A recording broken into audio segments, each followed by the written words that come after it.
Новата бугарска влада нема да придонесе за подобрување на односите со Македонија, туку може дополнително да ја вжешти атмосферата, оценува премиерот Христијан Мицкоски. Тој смета дека причината лежи во дел од домашните политички структури, кои како што вели, се подготвени на устапки спротивни на државните позиции. Мицкоски нагласува дека владата останува цврста на своите црвени линии, особено кога станува збор за идентитетските прашања, но истовремено е подготвена за разговори со Бугарија, со очување на аргументите и прифаќање на оние што ќе преовладаат.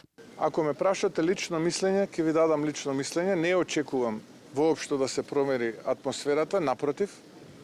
Очекувам истата таа атмосфера да се вжешти, затоа што се уште имаме структури и политички, но и општествени кај нас дома, кои што се подготвени да коленичат пред бугарските власти и да бидат мекото ткиво на македонската надворешна политика. Се додека има такви политички структури и општествени сили, јас не очекувам промена на односот на нашиот источен сосед. Но ние како влада сме секогаш подготвени за билатерални, мултилатерални разговори.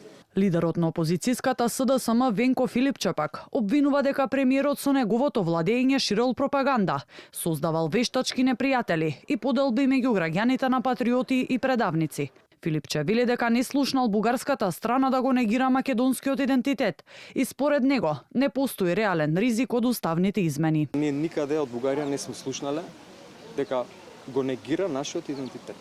Ниту пак нешто е направено во време на владите на Социјалдемократскиот сојуз на Македонија со цел да и резултат да се загрози нашиот национален идентитет. Сите се согласуваат дека нема никаков ризик. Кој е ризикот од уставните измени? Зошто крира вештачки непријатели? Грците, бугарите и така натаму. Ама тоа е начинот на кој што човекот владее. Со својата пропаганда, своите лажни вести. Во меѓувреме, во Бугарија се очекува мандатот за состав на новата влада да му биде доделен на Румен Радев до крајот на неделата. Тој уште на денот на изборите изјави дека очекува Македонија што поскоро да го исполни договореното и да ги внесе бугарите во уставот.